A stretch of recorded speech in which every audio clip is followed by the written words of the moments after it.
It's an opportunity to conclude a trade agreement by fall in the next 7 to 8 months that's been hanging fire for several years. We'll talk about that in greater detail with experts and analysts who join us on this special broadcast. But there's another issue that India took up, and that was the issue of illegals being sent back. It's high on the agenda of the US president. Illegals is high on the agenda of India. Listen in to what Prime Minister Narendra Modi had to say about illegal immigrants, the Indian illegal immigrants who are being sent back, and the crackdown that's required on that entire ecosystem that sells a false dream and takes people overseas illegally.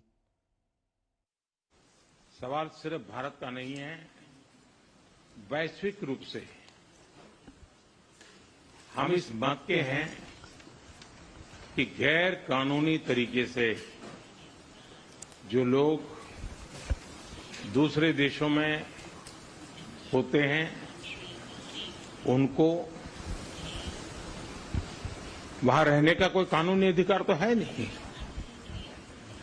जहां तक भारत और America का सवाल है, हमने हमेशा कहा है कि जो वेरीफाइड होगा, कि जो सच्चे अर्थ में भारत का ही नागरिक होगा, वो अगर अमेरिका में गैर कानूनी तरीके से रहता है तो उसको वापस लेने के लिए भारत तैयार है।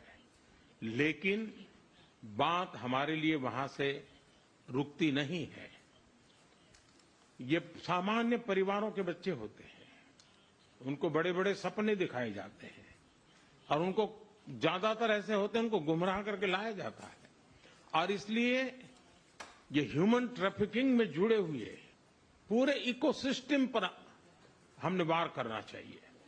और अमेरिका और भारत मिल करके हमारी कोशिश है और हमारी कोशिश रहनी चाहिए कि इस प्रकार की पूरी इकोसिस्टम को हमें जड़ मूल से नष्ट करना चाहिए, ताकि ह्यूमन ट्रैफिकिंग बंद हो और गरीब लोगों को जो अपनी धन दौलत बेच करके ऐसे बड़े बड़े सपने दिखा करके उनको अंधेरे में रख करके ले जाया जाए, उनके साथ भी अन्याय है।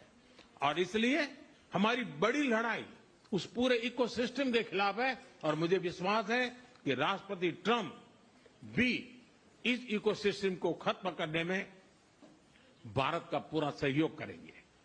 Major statements coming in from President Trump and Prime Minister Modi. The biggest announcement was that Tahawwur Rana will indeed be extradited to India. Apart from that, there is a lot of cooperation on various front. Sources telling India today that there is going to be an early conclusion of the trade deal.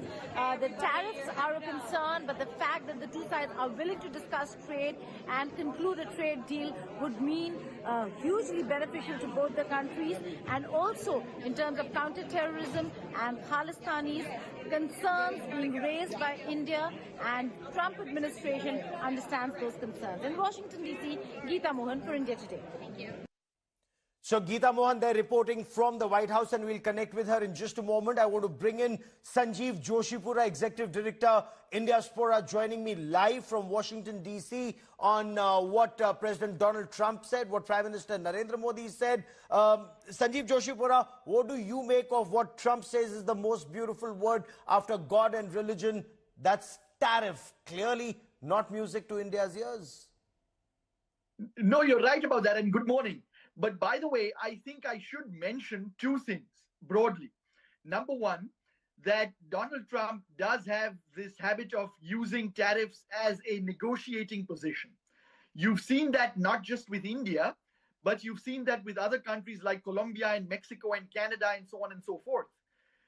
So I think that this is the starting point of a negotiation. That's one.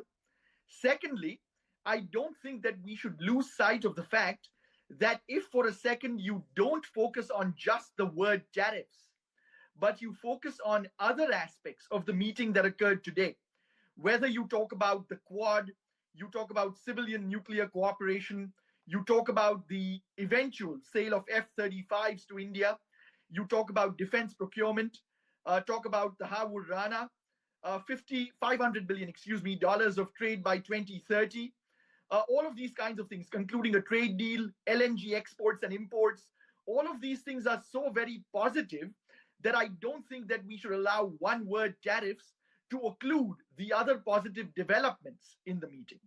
Oh, you're absolutely right. You're absolutely right on that. And look at the way the Prime Minister's interactions have gone right from the moment that he landed, his interaction with Tulsi Gabbard, then with Mike Waltz, National Security Advisor, the fact that Tahawwur Rana is likely to be extradited and soon. So at least that's one. Closure on 26/11 terror plot. Two, India and America fighting this war on radical Islamist terror together. So that's huge. Give me three key takeaways according to you. I would say, number one, the Quad. In an age where the United States is viewed as retreating from multilateralism, I think the joint focus on the Quad, not just between Prime Minister Modi and President Trump today, but also earlier, between Secretary Rubio and FM Jaishankar, yes, is heartening. Is a continuation of the previous administration's position. That's number one. Number two, the personal rapport and the bonhomie between the two leaders is significant. It is not a parameter to be underrated in an administration here in America that pays tremendous heed to personal relationships. And the third is the fact that the trade deal was mentioned. That is an ambitious comment by both Donald Trump and Narendra Modi. The fact that the trade deal was mentioned, not just the increase of trade volumes, but the fact that the two countries could reach a trade agreement while still talking about tariffs at the current moment, fast forward to a future where there's a trade agreement. Yes. That, I think, is a huge statement in and of itself. It indeed is. In fact, even in the first Trump administration, the conversation and the negotiations that were really intense, many in the American establishment did seem to indicate that India, a very tough negotiator, but at one point of time, India must say, okay, we've got the best that we could, it's time to conclude. Perhaps this threat of tariff and reciprocal tariff will bring that moment that you say, okay, we've negotiated enough, now is the time to conclude, Mr. Joshipura. You know, I think you make a good point, but the only thing I will add to that is that the fact of the matter is that when the rubber meets the road, as they say, when the actual negotiations start on a sector-by-sector basis, absolutely, and when you talk about the difference in procurement rules and procedures, a lot of the technical details will need to be ironed out. I don't think we should gloss over the fact that there are details, there is hard work yet to be done. But philosophically and in principle, the fact that there is alignment on the idea that we should reach a trade deal in X number of months, that I think is extremely heartening between two countries that are very strong friends and where the trajectory is only going upwards over time.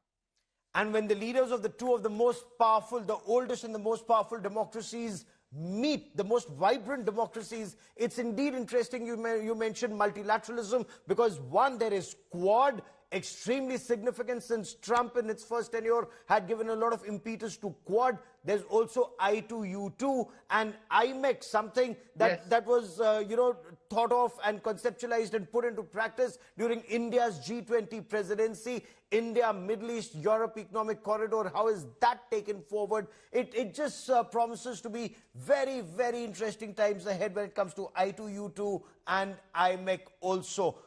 We missed you a lot, is what Donald Trump told Prime Minister Narendra Modi as he welcomed him once again to the White House. The optics have all been absolutely right. The big hug, the handshake, the conversations. Of course, both India and the United States of America, both Prime Minister Narendra Modi and the US President Donald Trump are tough negotiators. Both.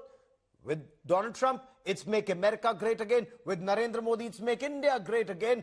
Where do the two meet? Where is convergence? Very high on bonhomie, but very tough negotiations, especially on tariffs. They've spoken of a trade agreement, a limited trade agreement by fall in the next 7 to 8 months. Is that possible? The meeting at the White House, both restricted format and the bilateral with delegations, lasted about 4 hours, a dinner that followed. Prime Minister Narendra Modi told Donald Trump, it's great to see him again. The president said, we missed you a lot.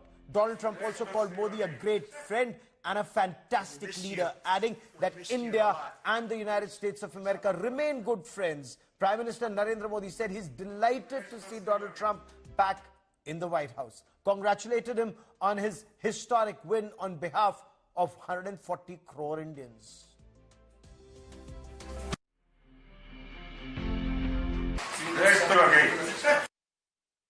We missed you. We missed you a lot. Here's some of our... Well, I think more than anything else will be the unity. We have great unity. We have great friendship, he and I and our countries. And I think it's only going to get closer. But it's very important that we remain united as countries. We're friends, and we're going to stay that way. All we want to do is have peace, and we want to have strength, and we want to have lots of different things together. But the relationship with India and with the Prime Minister has never been better. He's doing a great job in India. Everybody talks about it. He's doing a really fantastic job. A great leader. Great leader. Thank you. मैं मेरे प्रिय मित्र राष्ट्रपति Trump को मेरे शानदार स्वागत और आतिथ्य सत्कार के लिए हार्दिक आभार व्यक्त करता हूं। राष्ट्रपति ट्रंप ने भारत और अमेरिका संबंधों को अपने नेतृत्व से संजोया है, जीवंत बनाया है। अमेरिका के लोग राष्ट्रपति ट्रंप के मोटो मेक अमेरिका ग्रेट अगेन यानी मागा से परिचित है। भारत के लोग भी विरासत और विकास की पटरी पर विकसित भारत 2047 के दृढ़ संकल्प को लेकर तेज गति शक्ति से विकास की ओर अग्रसर है। अमेरिका की भाषा में कहूं तो विकसित भारत का मतलब मेक इंडिया ग्रेट अगेन यानी मिगा। जब अमेरिका और भारत साथ मिलकर काम करते हैं यानी मागा, मागा प्लस मीगा, तब बन जाता है मेगा पार्टनरशिप फॉर प्रॉस्पेरिटी। और यही मेगा स्पिरिट हमारे लक्ष्यों को नया स्केल और स्कोप देती है। एक्सेलेंसी, मैं सबसे पहले तो फिर एक बार आपको यहाँ पर देख करके और आपको यहाँ पर मिल करके बहुत प्रसन्नता हो रही है। मैं आपके इस भव्य विजय के लिए आपको बहुत बहुत बधाई देता हूँ। न सिर्फ मेरी तरफ से 140 करोड़ भारतवासियों की तरफ से आपको मैं बहुत बहुत बधाई देता हूँ और बहुत बहुत शुभकामनाएं देता हूँ। Now, when you look at the questions that were posed to both Donald Trump and Prime Minister Narendra Modi, extremely significant, their answers, whether it's on tariff or China or the Khalistani elements. In fact, my colleague Geeta Mohan, she put a question to President Trump on the issue of China and on the issue of the Khalistani elements who were running riot in the United States of America during the previous administration. Listen into her question and his response. President Trump, how are you going to fight China if you're going to be tough with India on trade? How are you going to beat China then? We're in very good shape to beat anybody we want, but we're not looking to beat anybody. We're looking to do a really good job. We've done a fantastic job for the American people. We had a great 4 years, and we were interrupted by terrible administration, absolutely terrible. They didn't know what they were doing, and now we're putting it back together, and I think it's going to end up being much stronger than it was before, even much stronger than it was before. Now, amidst all this conversation and the bonhomie, there was a very important aspect that Donald Trump repeatedly raised. That's the issue of the tariffs. Just before meeting Prime Minister Narendra Modi, Donald Trump signed an executive order on reciprocal tariffs. So the US will be charging the same tariff that they are being charged. This isn't country specific. This is an executive order across the board. When asked about India, President Trump responded, India is right on top of that pack. They charge tremendous tariffs to US. Trump later insisted no tariff would be charged if companies set up base in the United States of America and create jobs in the US. Mr. President, you are meeting Prime Minister Modi of India this afternoon. What kind of trade and tariff relations would you like to have with India, and what's the vision for India? Yeah, India traditionally is the highest, just about the highest tariff country. They charge more tariffs than any other country. And I mean, we'll be talking about that. But again, whatever they charge us, we're charging them. So it works out very well. It's a beautiful, simple system. And we don't have to worry about, gee, we're charging too much or too little. But traditionally, India is right at the top of the pack, pretty much. There are a couple of smaller countries that are actually more. But India is a they charge tremendous tariffs. I remember when Harley-Davidson couldn't sell their motorbikes into India because of the fact that India, the tax was so high, the tariff was so high. And Harley was forced to build, I guess they built, I don't know, that was a while ago, but I think they built a factory in India in order to avoid paying the tariffs. And that's what people can do with us. They can build a factory here, a plant or whatever it may be here, and that includes the medical, that includes cars, that includes chips and semiconductors, that includes everything. If you build here, you have no tariffs whatsoever. And I think that's what's going to happen. I think our country is going to be flooded with jobs. Mr. President, you spoke about Prime Minister Modi as a tough negotiator. Who was a tougher negotiator today, and who has a better negotiating tactic when it comes to tariffs? Oh, he's a much tougher negotiator than me, and he's a much better negotiator than me. There's not even a contest. Okay?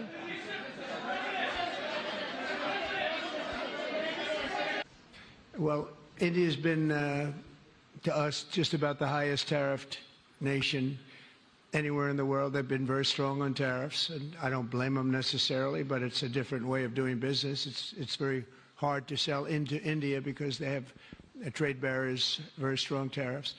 We are right now a reciprocal nation. We are going to, if it's India or if it's somebody else with low tariffs, we're going to have the same. We're going to have whatever India charges, we're charging them. Whatever another country charges, we're charging them. So it's called reciprocal, which I think is a very fair way. We didn't have that.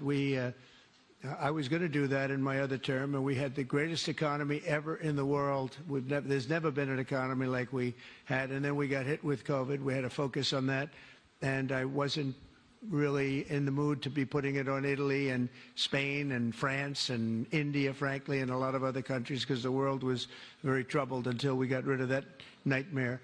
But we had the strongest economy anywhere in the world during that fairly long period of time during my first term, as you know, and we didn't do the tariffs. We would have done the reciprocal tariffs, but we decided, and I decided, I think on a human basis, on a humane basis, not to do them because of the fact that there was such suffering all over the world. The last thing we needed to talk about is trade problems. But now we do. We're doing, we see a tremendous future for our country, but we felt that now it's finally time, after 45 or 50 years of abuse, that we will do, and this isn't India, this is among a lot of nations. The European Union is very difficult for us, very, very difficult. They tax our companies at levels that nobody's ever seen before. They take advantage of a lot of things, so we're not happy about that. China, of course, is terrible, and we've never taken in 10 cents until I was president. We've taken in hundreds of billions of dollars from China since I've been president, in first term and now. And we have to do that just as a mechanism of fairness. And that's what I've done. And so we are being reciprocal with India. Whatever India charges, we charge them. So, frankly, it no longer matters to us that much what they charge. As we deepen our defense partnership, will also strengthen our economic ties and bring greater fairness and reciprocity to our trading relationship. As a signal of good faith, Prime Minister Modi recently announced the reductions to India's unfair very strong tariffs that limit U.S. access into the Indian market very strongly, and really it's a big problem, I must say. India imposes a 30 to 40 to 60 and even 70% tariff on so many of the goods, and in some cases far more than that. And as an example, a 70% tariff on U.S. cars going into India, which makes it pretty much impossible to sell those cars. Today, the U.S. Trade deficit with India is almost $100 billion, and Prime Minister Modi and I have agreed that we'll begin negotiations to address the long-running disparities that should have been taken care of over the last 4 years, but they didn't do that, in the U.S.-India trading relationship, with the goal of signing an agreement. And we want, we want a certain level playing field, which we really think we're entitled to, and he does also, in fairness. So we're going to work on that very hard, and we can make up the difference very easily with the deficit, with the sale of oil and gas, LNG, of which we have more than anybody in the world. Period of time for a review, a report, 180 days. What's the earliest date that you think tariffs will actually be implemented and executed? Well, I would say, maybe I'll ask Howard to answer that, because he's going to be the one that's implementing. What do you think? Our studies should be all complete by April 1st. So we'll hand the president the opportunity to start on April 2nd if he wants. So I think we'll be ready to go on April 1st, and we'll hand it to the president, and he'll make his decisions. But remember, if they drop their tariffs, prices for Americans are coming down. Our production's going up, and our costs are going down. Remember, it's a two-way street. That's why it's called reciprocal. मैं राष्ट्रपति Trump से एक बात हमेशा appreciate करता आया हूं, सीखता आया हूं, कि वे राष्ट्रहित को सर्वोपरि रख करके काम करते हैं। राष्ट्रपति ट्रंप की तरह मुझे भी भारत के हितों को सर्वोपरि रखते हुए कार्य करना ये मेरे लिए सौभाग्य की बात है। भारत की डिफेंस प्रिपेयर्डनेस में अमेरिका की महत्वपूर्ण भूमिका है। स्ट्रैटेजिक और ट्रस्टेड पार्टनर के नाते हम जॉइंट डेवलपमेंट, जॉइंट प्रोडक्शन और ट्रांसफर ऑफ टेक्नोलॉजी की दिशा में सक्रिय रूप से आगे बढ़ रहे हैं। आने वाले समय में भी नई टेक्नोलॉजी और इक्विपमेंट हमारी क्षमता बढ़ाएंगे। हमने autonomous systems industry alliance launch करने का निर्णय लिया है। अगले दशक के लिए डिफेंस कोऑपरेशन फ्रेमवर्क बनाया जाएगा। डिफेंस इंटरऑपरेबिलिटी, लॉजिस्टिक्स, रिपेयर और मेंटेनेंस भी इसके मुख्य भाग होंगे। जिस उत्साह से उनकी पहली टर्म में हमने मिलकर काम किया, वही उमंग, वही ऊर्जा और वही प्रतिबद्धता मैंने आज भी महसूस की है। आज की चर्चाओं में उनके पहले टर्म में हमारी उपलब्धियों का संतोष और गहरे आपसी विश्वास का सेतु था। साथ ही नए लक्ष्यों को प्राप्त करने का संकल्प भी था। हम मानते हैं कि भारत और अमेरिका का साथ और सहयोग एक बेहतर विश्व को शेप कर सकता है।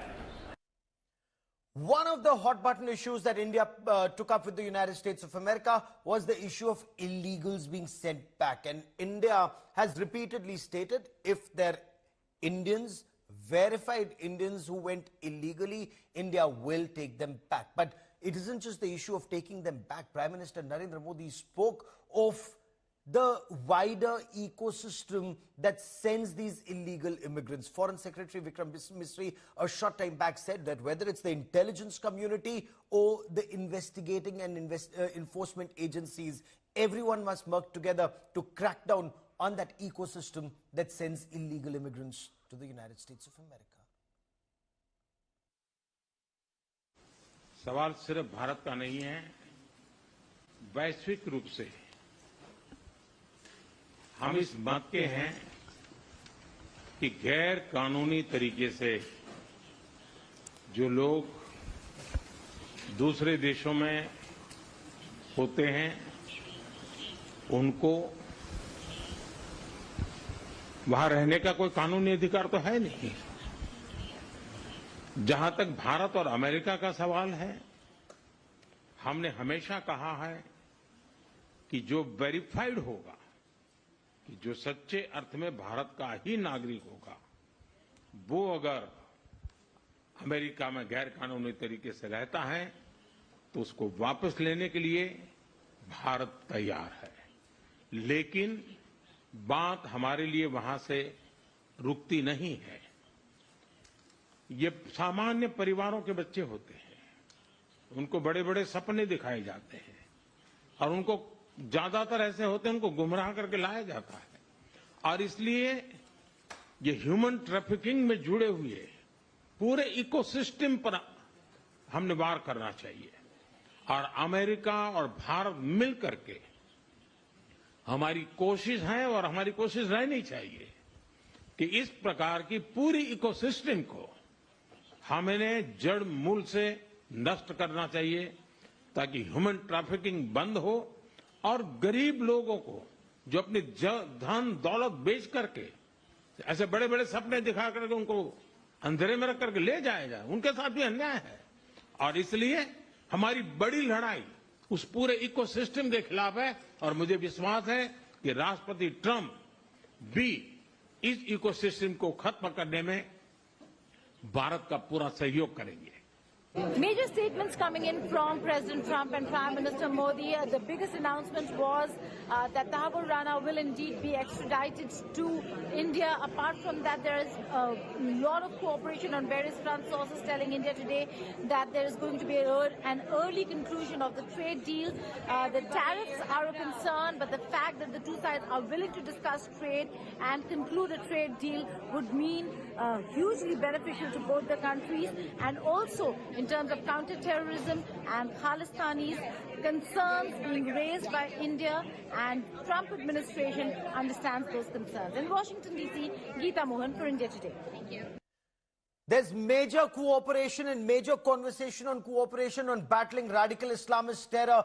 India and the United States will cooperate, and this now goes back to one of the worst terror attacks on Indian soil, the 26/11 Mumbai terror attacks, that Pakistan state-sponsored terror. The image you see on your television screen is of that Pakistan Army Captain Tahawwur Rana, who was living in Canada and was an integral part of the 26/11 Mumbai terror attacks plot. Tahawwur Rana will be extradited to India. Joining me on this special broadcast is Ujjwal Nikam, the senior public prosecutor who had tackled not just the 26/11 case, sent Ajmal Amir Kasab to the gallows, but has also interrogated Tahawwur Rana and David Headley in a US prison.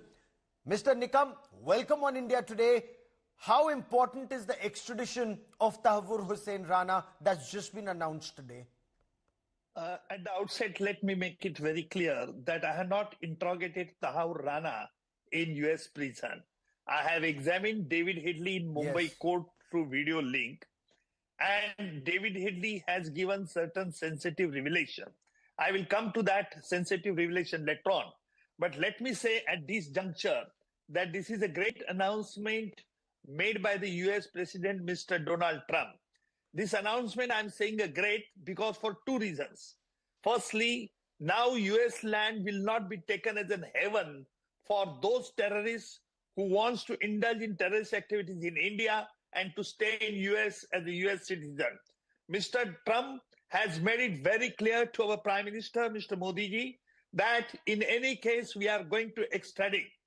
This announcement of Mr. Trump, this assurance of Mr. Trump will be followed in spirit and substance by the other country. Okay. Especially, let me remind you that in England, many of the terrorists, they are living, the financial terrorists, I would say, like Mehul Choksi, Vijay Malla, and so on.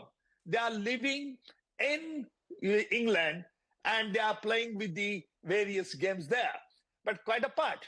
Now, it is for the Pakistan also that has given a great signal that US president and US administration, they are looking at a very seriously terrorist activities, and this would give a strong signal to the Pakistan also.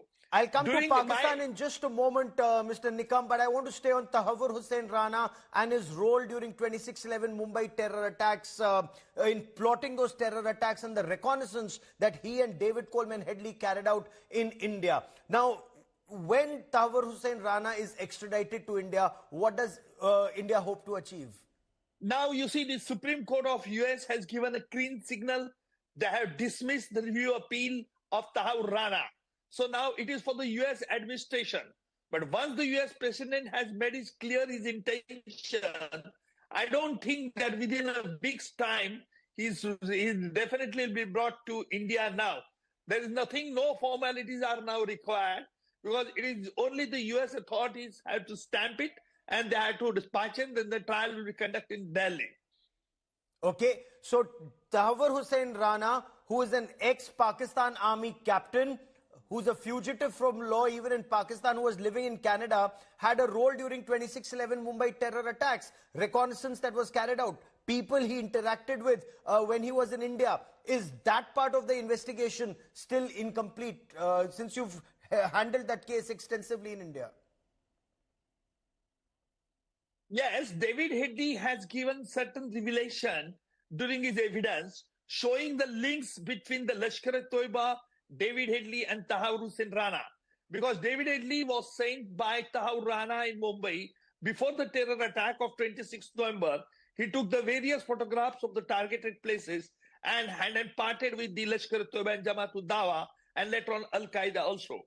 So David Headley was working for not only Lashkar-e-Toiba, but he was working for Al-Qaeda also. He was having close nexus with the Pakistan army official. And I suppose that this would be in connivance with Tahawwur Rana, because David Headley had opened his immigration office in Mumbai before the attack with the help of the Tahawwur Rana. Tahawwur Rana was working as a doctor in Pakistan army. David Headley and Tahawwur Rana both are the Pakistani Muslims, and they are very much fundamentalist, I can say, and therefore Tahawwur Rana is knowing the biggest part of the criminal conspiracy.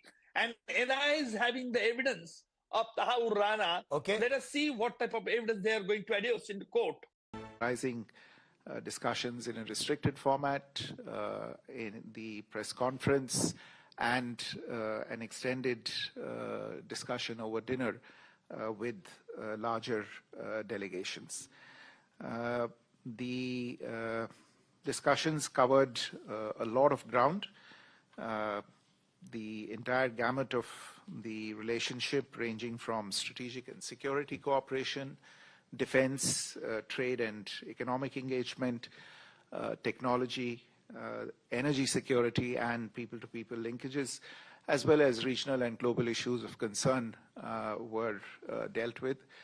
There is a joint statement that has been issued. I think it's not yet available online, so let me take you through some of the key aspects of the joint statement, but I would urge you to go through the joint statement in some detail, because it's a really rich and substantive statement and lays down the blueprint for the near and medium-term future of the India-US relationship. The two leaders jointly launched the US-India Compact for the 21st century. This compact stands for catalyzing opportunities in military partnership, accelerated commerce and technology. In the area of trade and investment, for instance, the leaders launched Mission 500, aiming to more than double total two-way trade. to $500 billion by 2030. The two leaders also announced plans to negotiate the first tranche of a mutually beneficial multi-sector bilateral trade agreement by the fall of 2025. Towards advancing this process, and this issue did figure in some detail in the discussions as well. Both countries will take an integrated approach to strengthen bilateral trade across the goods and services sector. This will include themes such as increasing market access, reducing tariff and non-tariff barriers, and deepening supply chain integration between the two countries. There is also a renewed commitment to making greenfield investments in high-value industries in each other's countries, and you will see in the joint statement references to investments in excess of $7 billion made by Indian companies such as Novelis, Jindal Steelworks, Jubilant, and Epsilon.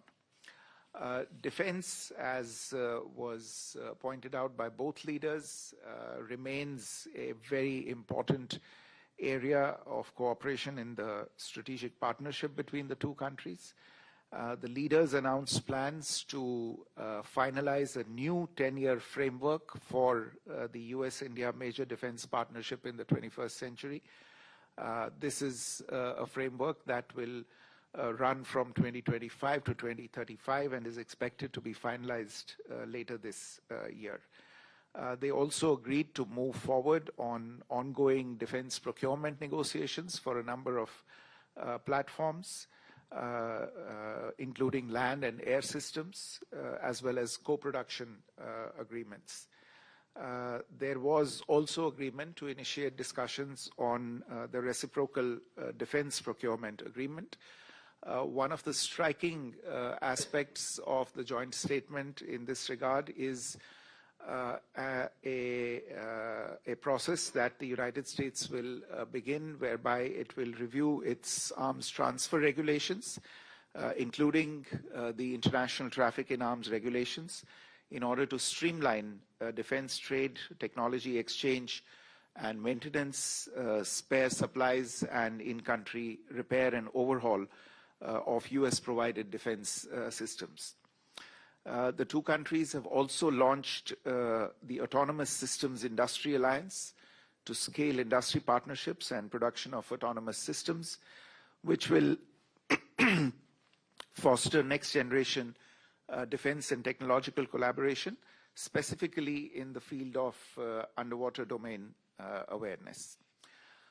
You're also aware that for the last several years, technology has become a motive of the India-US partnership, and the two leaders in this latest round of discussions committed to taking forward cooperation in critical and emerging technologies by launching the US-India Trust Initiative.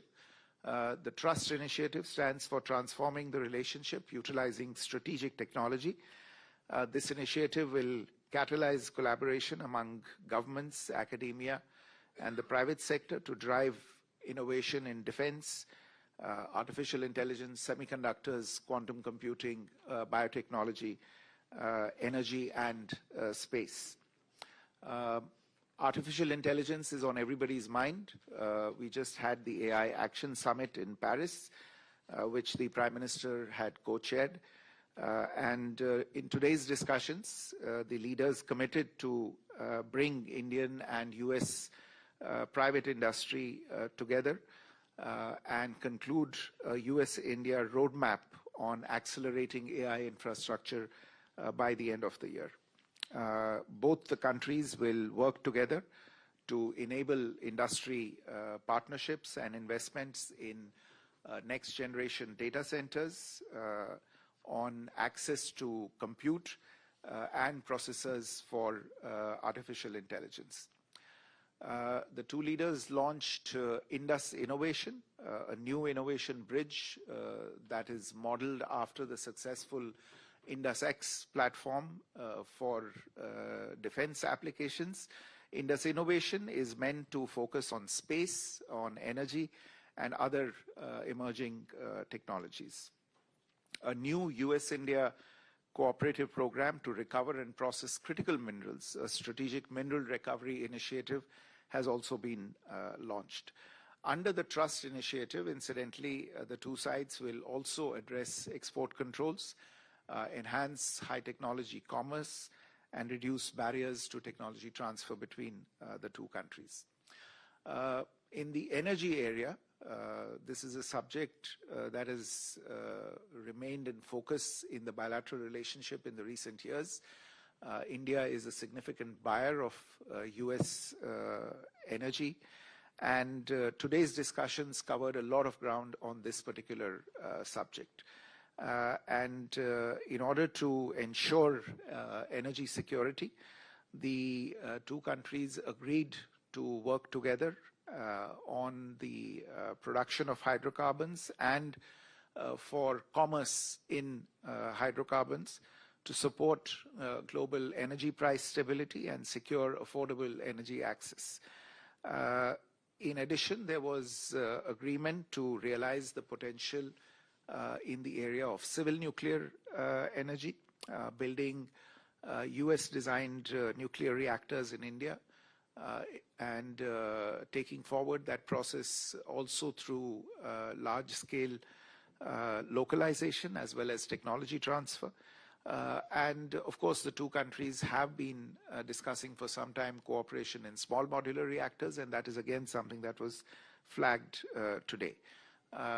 The obstacles in realizing this cooperation in previous years on account of some of the legal provisions that have remained in place in India have already begun to be addressed. You would have noticed the announcements that have been made in the budget in this regard.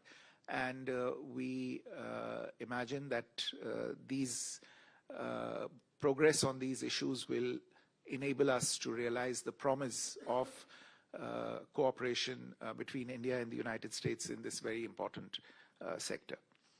A new partnership has been launched between the US National Science Foundation and the brand new Indian Anusandhan, which is the National Research Foundation, for deepening research linkages in critical and emerging technologies. There's an MOU that was signed between the NSF and the ANRF just a couple of days back to take forward this cooperation. On the people-to-people front, finally, you're aware there are nearly 300,000 Indian students studying in the United States, and the contribution of these students, especially to the US economy, was acknowledged in the joint statement. The leaders agreed to strengthen collaboration between higher education institutions of the two countries, and India invited the United States to take advantage of the reforms in the Indian education sector to set up offshore campuses of premier educational institutions of the US in India. They also committed to streamline avenues for legal mobility of students and professionals, and facilitating short-term tourist and business travel, while at the same time committing to aggressively addressing and tackling illegal immigration and human trafficking. I would also invite your attention to the parts of the joint statement where you can see a commitment from both sides to take decisive action against elements who threaten public and diplomatic safety and security, and the sovereignty and territorial integrity of both nations. There's a commitment to strengthening law enforcement cooperation in this regard, and this is especially significant from our perspective, given some events that have taken place.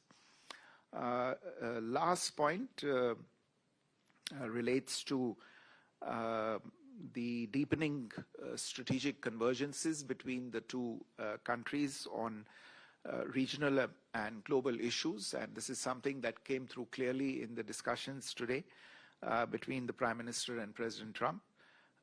Whether it is the shared vision for the Quad, India will be hosting the Quad summit later this year, and the Prime Minister has extended an invitation to President Trump for that, or the commitment to increasing our collaboration with partners in West Asia, or in enhancing cooperation in the Indian Ocean region.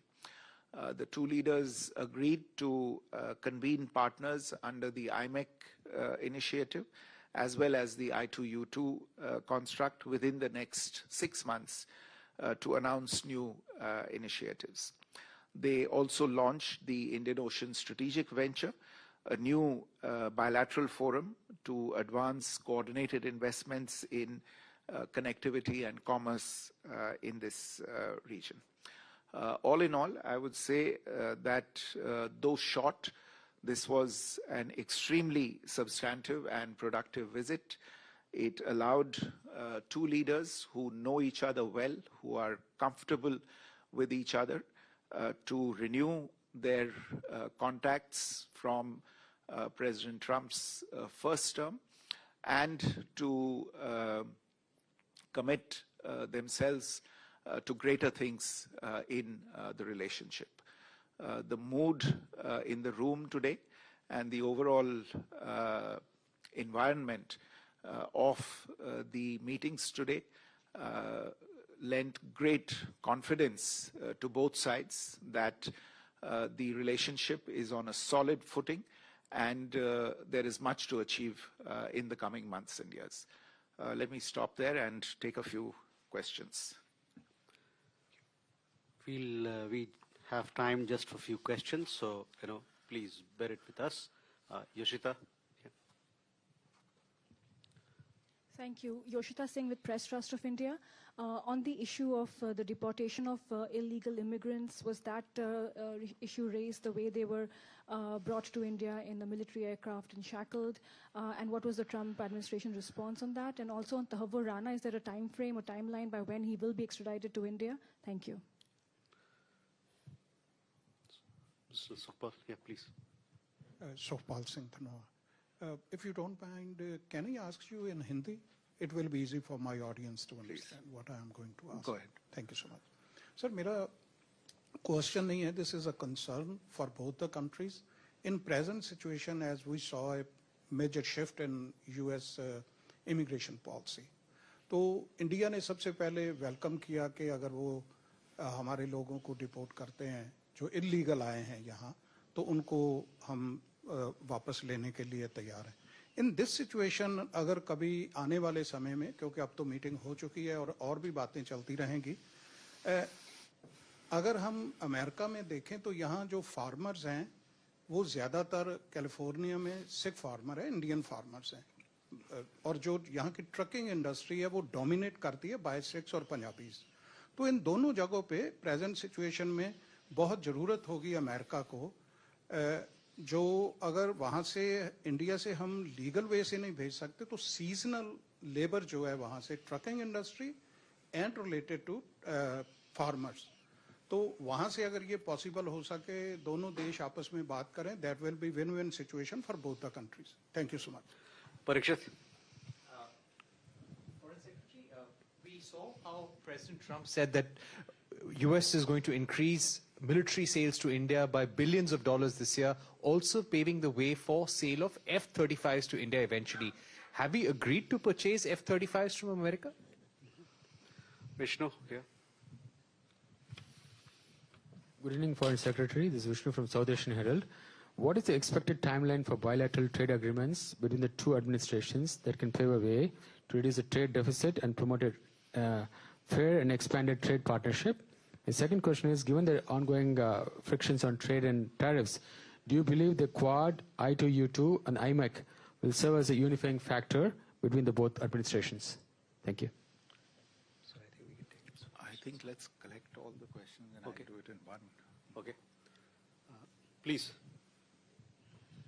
Sam Shubhendu from DT India. How is India to interpret President Trump's statement on India's neighborhood, Bangladesh? Okay. Question here, yeah, please.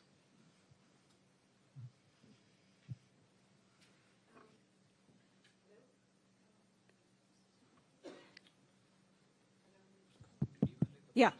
Well, my question. Yeah. Can you repeat your Bangladesh question? So how is India to interpret President Trump's statement on the situation in Bangladesh?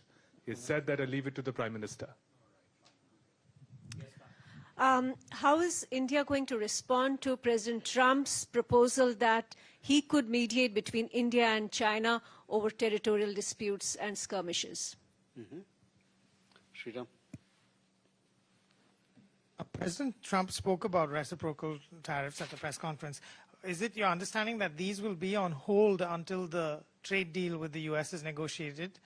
That's question one. And secondly, he mentioned reducing the deficit through energy purchases. Is India treating this literally, taking this literally, or as an encouragement to purchase more energy from the United States? Thank you. Geeta. President Trump on extradition said that Tahawwur Rana will be extradited, but there are more to follow because there are many requests from India. Could you just tell us what are the requests from India? Are there any more names that you've given to the Americans? Manish. Sir मैं मनीष हूँ TV9 Bharatvarsh से president Trump उदाहरण दे रहे थे कि बहुत से जो अमेरिकन प्रोडक्ट है उस पर 30-40% से लेकर 70% तक टैरिफ है उन्होंने अमेरिकन कार का हवाला दिया तो क्या हम भारत की तरफ से इस पर एक कोई जस्टिफिकेशन दिया गया या फिर हम अमेरिका को कोई रियायत देने के लिए जा रहे हैं Please. Chidu Rajkata, Times of India. FS, can you give us a sense of what you thought of the very discordant note throughout the day President Trump struck on the tariff issue? He mentioned it several times. And also his smackdown on BRICS. So you can take these questions. He also kind of said something to the effect of BRICS is dead or dying.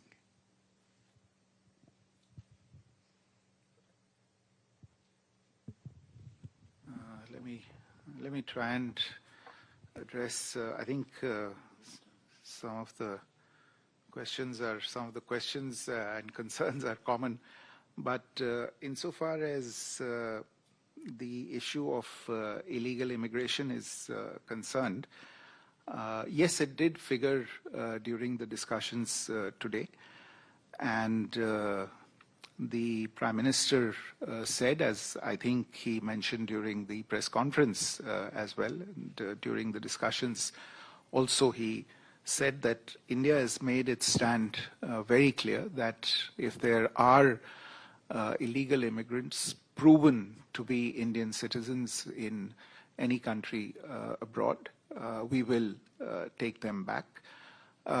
But he did emphasize, and again, I think he referred to this in his remarks at the press conference, but even during the discussions, he did emphasize that the return of illegal immigrants is not the end of the story. There is an ecosystem that thrives on this racket and that promotes and enables this racket. And it is the responsibility of both countries to do something about this. And in that, he sought the cooperation of the United States in finding out more details about these rackets and, if need be, through institutional cooperation between the law enforcement authorities and intelligence organizations of the two countries to actually try and do something about these ecosystems that enable this particular phenomenon. So this is something that the two sides will continue to discuss. On Tahawwur Rana, I think I addressed this in in an earlier press conference as well. This is an issue on which the U.S. authorities have taken very clear decisions. I think you've seen the president announce it himself from the White House podium, the decision of the United States to extradite him. It's reflected there in the joint statement as well. We are working on the logistics of this, his surrender and extradition to India. There are a few final steps to be completed. The two sides are in touch on this particular issue. आपका जो प्रश्न था America की जो immigration policy है उसको लेके और जो यहाँ पे एक इंडस्ट्री है ट्रकिंग वगैरह को लेके उसमें जो सीजनल क्या उसमें सीजनल लेबर इस्तेमाल किया जा सकता है. देखिए जहाँ तक यहाँ पे ये लेबर किस तरह आ सकता है और इनकी इमिग्रेशन पॉलिसी के साथ कैसे फिट करता है, ये तो अमेरिका की नीतियों का सवाल है. तो वो अगर ऐसी नीति बनाए और हमारे पास ये गुंजाइश हो ऐसे लोगों को भेजने की, तो उसमें कोई आपत्ति नहीं होनी चाहिए, क्योंकि एक तरह से ये लीगल मोबिलिटी होगी. और हमने हमेशा कहा है कि हम लीगल मोबिलिटी के पक्ष में हैं, हमें लीगल मोबिलिटी के खिलाफ हैं. लेकिन अगर लीगल मोबिलिटी है, अगर किसी देश की कोई नीति है और उस नीति के तहत लोग वहां पे जाते हैं, बाकायदा वीजा लेके जाते हैं या वर्क परमिट लेके जाते हैं, तो उसमें कोई आपत्ति नहीं होनी चाहिए. तो आगे के आने वाले समय में अगर ऐसी गुंजाइश हुई तो इसके बारे में जरूर दोनों देशों के बीच में बातचीत की जा सकती है. Parikshit, your question on military sales to India, I think. Look, there is a process by which platforms are acquired. You are well aware of that process. There is, in most cases, a request for proposals that is floated. There are responses to those. They are evaluated. I don't think with regard to the acquisition of an advanced aviation platform by India, that process has started as yet. So this is currently something that's at the stage of a proposal, but I don't think the formal process in this regard has started as yet. With regard to the timeline for the bilateral trade agreements, well, this issue was discussed today.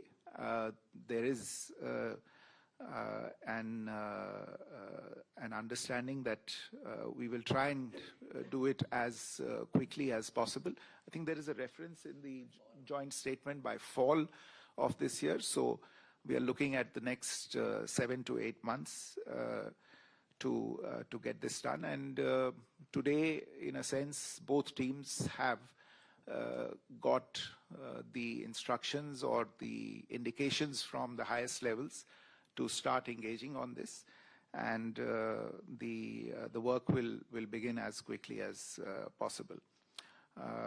On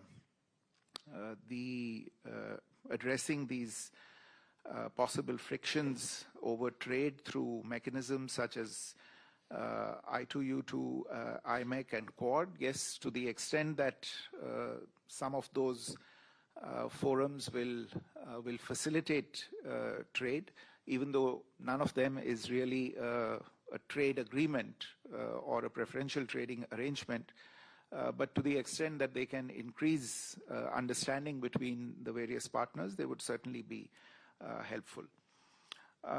On what we make of the statement on Bangladesh, well, just to share with you that this was a subject that was discussed between the two leaders, and the Prime Minister shared his views and indeed his concerns with regard to recent developments in Bangladesh and how India sees the situation. I think we hope that the situation in Bangladesh will also move forward in a direction where we can pursue relations in a constructive and stable way with them. But there are concerns about that situation, and the Prime Minister shared those views with President Trump. I think your question about the offer to mediate between India and China, I suspect you know the answer to this question. We have whatever issues we have with any of our neighbors. We have always adopted a bilateral approach to dealing with these issues. And it's no different between India and China. We have been discussing any issues that we have with them on a bilateral plane, and we will continue to do so. On reciprocal tariffs and what the fate will be, look, we have indicated, and the two leaders have agreed today to start discussing trade and tariff-related issues. So I will let those discussions start before pronouncing on what may happen with regard to the plans that have been announced today by the US administration. On reducing deficit through energy purchases, well, I mean, we are a significant purchaser of US energy in any case. I think last year we purchased about $15 billion in US energy output. There is a good chance that this figure will go up to as much as $25 billion in the near future. And so therefore we are a significant producer, and today's discussions did focus considerably on the possibility of more energy purchases. And it is entirely possible that these increased energy purchases will contribute to impacting the deficit between the two countries as well. On extradition, yes, there are other requests as well. I won't go into the names immediately, but there are other requests that are registered with the US authorities. I think the other questions were also essentially on tariffs, and I think Chidu's question on tariffs being a discordant note. Look, I would say that, you know, we've been hearing about tariffs for quite some time, and in today's discussion between the two sides, this issue came up quite normally in the talks between the two leaders. They both had their perspectives, but what's more remarkable is, or what's worth looking at, is the fact that we have a way forward on this issue in terms of the undertaking to discuss or start discussions on a bilateral trading agreement. And this may actually be a very good opportunity to take forward something and conclude something which was actually foreseen in the first Trump administration. There was, you would recall, a trade deal that was on the anvil at that time. For various reasons, it did not go forward at that time. So therefore, in the current environment, we see these developments as an opportunity to take this issue forward and come to a mutually beneficial understanding about these particular issues. I think that about takes care of all the questions. I literally have a plane to catch, therefore we'll have to run. Please, sorry. No, I think there's a flight to catch, so we'll close the press conference. Thank you. Thank you very much.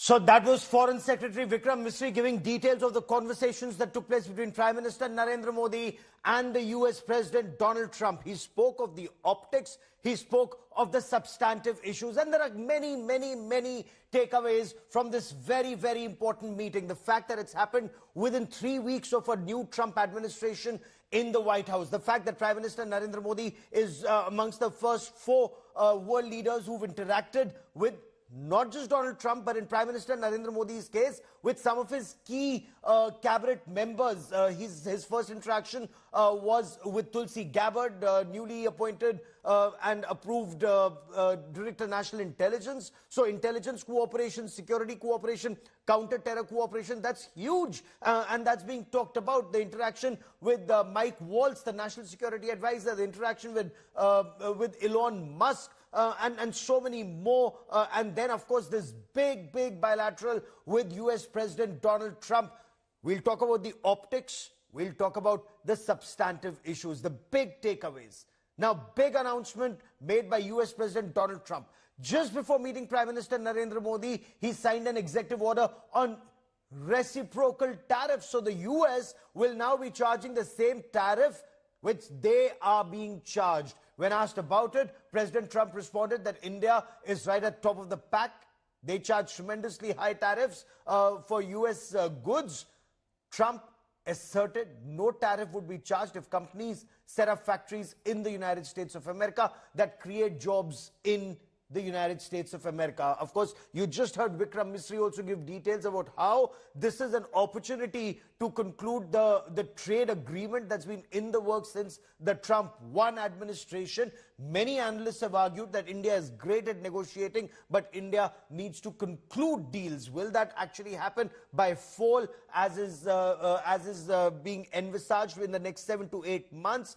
The IMEC and I2U2, many, many avenues of cooperation. We'll talk about Tahawwur Rana, the war on radical Islamist terror, peace in Russia, Ukraine, the Middle East situation, all of that in greater detail. But let's just quickly listen in to Donald Trump and Prime Minister Narendra Modi.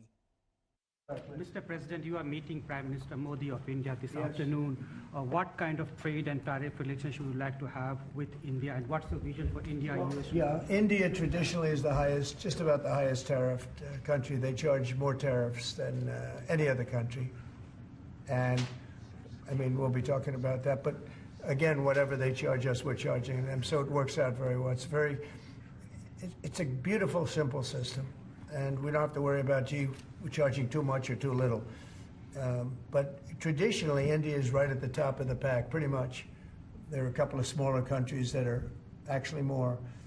But India is a very, they charge tremendous tariffs. I remember when Harley Davidson couldn't sell their motorbikes into India because of the fact that India, the tax was so high, the tariff was so high. And Harley was forced to build, I guess they built, I don't know, that was a while ago, but I think they built a factory in India in order to avoid paying the tariffs. And that's what people can do with us. They can build a factory here, a plant or whatever it might be here, and that includes the medical, that includes cars, that includes chips and semiconductors, that includes everything. If you build here, you have no tariffs whatsoever. And I think that's what's going to happen. I think our country is going to be flooded with jobs. Mr. President, you spoke about Prime Minister Modi as a tough negotiator. Who was a tougher negotiator today, and who has a better negotiating tactic when it comes to tariffs? Oh, he's a much tougher negotiator than me, and he's a much better negotiator than me. There's not even a contest. Okay?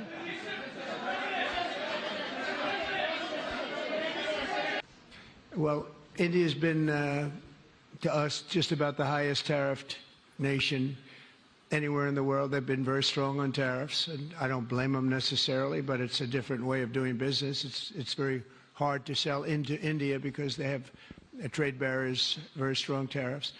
We are right now a reciprocal nation. We are going to, if it's India or if it's somebody else with low tariffs, we're going to have the same. We're going to have whatever India charges, we're charging them. Whatever another country charges, we're charging them. So it's called reciprocal, which I think is a very fair way. We didn't have that. I was going to do that in my other term, and we had the greatest economy ever in the world. There's never been an economy like we had, and then we got hit with COVID. We had to focus on that. and I wasn't really in the mood to be putting it on Italy and Spain and France and India, frankly, and a lot of other countries, because the world was very troubled until we got rid of that nightmare.